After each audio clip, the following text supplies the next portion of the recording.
The previous Pope, John Paul II, was an Ashke-Nazi counterfeit Jew, as have been many of his predecessors. He visited the Wailing Wall in Jerusalem and asked the Zionist counterfeit Jews to forgive the Vatican. During his trip, which the Pope called a personal spiritual pilgrimage, he visited the major Christian religious sites and conducted masses in Chorazim, Nazareth, and the Church of the Holy Sepulchre. He also visited the Western Wall and inserted a letter in a crack that read, "God of our fathers, you chose Abraham and his descendants to bring your name to the nations. We are deeply saddened by the behavior of those who in the course of history have caused these children of yours to suffer, and asking your forgiveness, we wish to commit ourselves to genuine brotherhood with the people of the covenant. Jerusalem, 26th of March 2000. Signed, John Paul II." All part of the deception, because the Ashke-Nazi counterfeit Jews that he was speaking to are not descended from Abraham. The Ashke-Nazi Banksters have murdered tens of millions of Christians and gained control of the USA. These people are evil mass murderers and should be treated as such. George H. Scherf Jr., now known as George Herbert Walker Bush, joined and eventually became head of the CIA.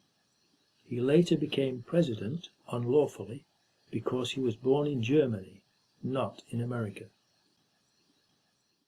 John Fitzgerald Kennedy, also known as JFK, who was a true American patriot and a brave man, found out about their plans for America and world domination, and threatened to disband the CIA and break it into so many pieces that they would never be able to put it back together again.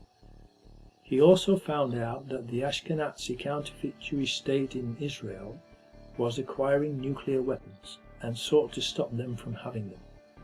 However, they've now acquired the capability to strike anywhere in Europe, including Great Britain. He enacted Executive Order 11110, which took away the banksters' power to control America's currency by JFK issuing silverback dollars that were interest-free, debt-free. The silverback dollars would kill the banksters' debt money Federal Reserve notes that they loaned to the American government at interest, in order to get the American people into an ever-increasing downward debt spiral, into bankruptcy and abject poverty.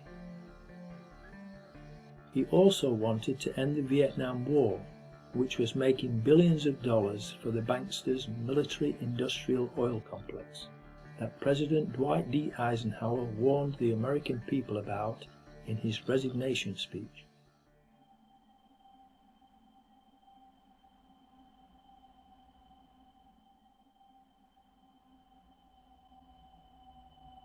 Ladies and gentlemen, the President of the United States. Good evening, my fellow Americans. We now stand 10 years past the midpoint of a century that has witnessed 4 major wars among great nations.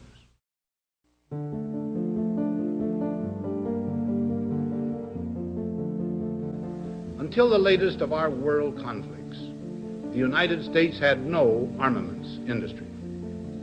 American makers of plowshares could, with time and as required, make swords as well. But we can no longer risk emergency improvisation of national defense. We have been compelled to create a permanent armaments industry of vast proportions.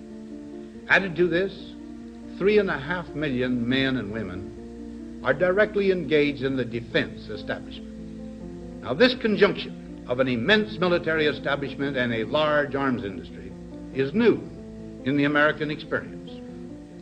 The total influence, economic, political, even spiritual, is felt in every city, every state house, every office of the federal government. We recognize the imperative need for this development, yet we must not fail to comprehend its grave implications. Our toil, resources, and livelihood are all involved. So is the very structure of our society. In the councils of government, we must guard against the acquisition of unwarranted influence, whether sought or unsought, by the military-industrial complex. The potential for the disastrous rise of misplaced power exists and will persist. We must never let the weight of this combination endanger our liberties or democratic processes. We should take nothing for granted. Only an alert and knowledgeable citizenry can compel the proper meshing of the huge industrial and military machinery of defense with our peaceful methods and goals, so that security and liberty may prosper together. The sleeper must awaken. The sleeper must awaken.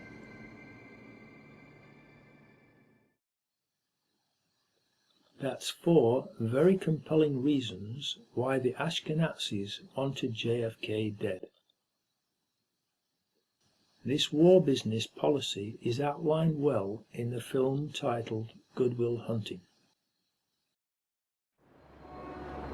So why do you think I should work for the National Security Agency?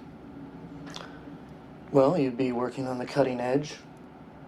You'd be exposed to the kind of technology that you wouldn't see anywhere else because we've classified it. Superstring theory, chaos math, advanced algorithms. Code breaking. Well, that's one aspect of what we do. Oh, come on. I mean, that is what you do. You guys handle 80% of the intelligence workload. You're 7 times the size of the CIA. We don't like to brag about that, Will. But you're exactly right. So the way I see it, the question isn't, why should you work for the NSA? The question is, why shouldn't you? Why shouldn't I work for the NSA?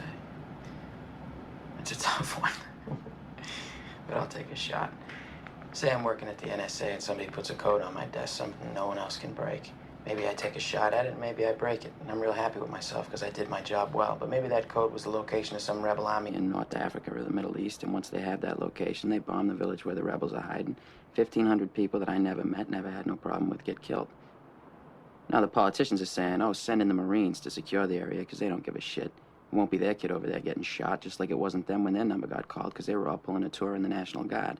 It'll be some kid from Southie over there taking shrapnel in the ass. He comes back to find that the plant he used to work at got exported to the country he just got back from, and the guy who put the shrapnel in his ass got his old job because he'll work for 15 cents a day and no bathroom breaks.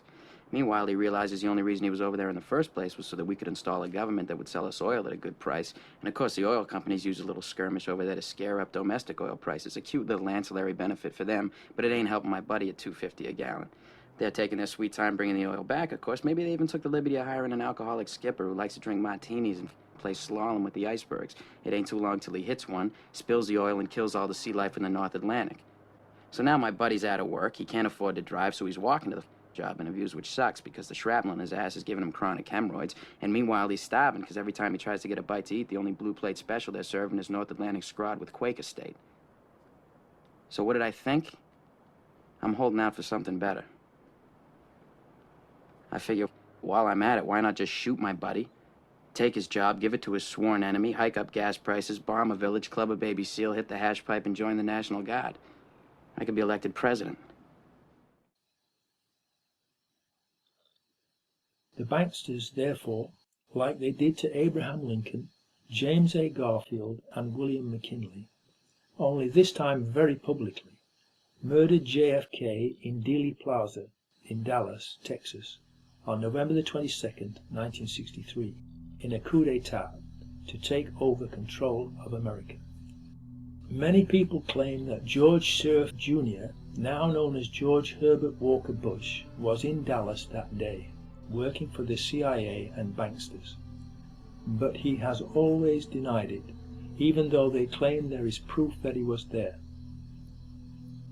On the 22nd of November, Bush stated that he was proceeding to Dallas, Texas, would remain in the Sheraton Dallas Hotel, and return to his residence on the 23rd of November, 63, the following day.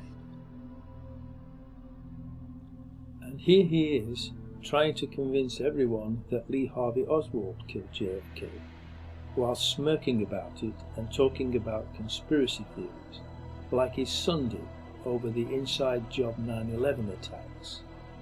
After a deluded gunman assassinated President Kennedy, after a deluded gunman assassinated President Kennedy, after a deluded gunman assassinated President Kennedy, our nation turned to Gerald Ford and a select handful of others to make sense of that madness. And the conspiracy theorists can say what they will, but the Warren Commission report will always have the final definitive say on this tragic matter. Why? Because Jerry Ford put his name on it, and Jerry Ford's word was always good.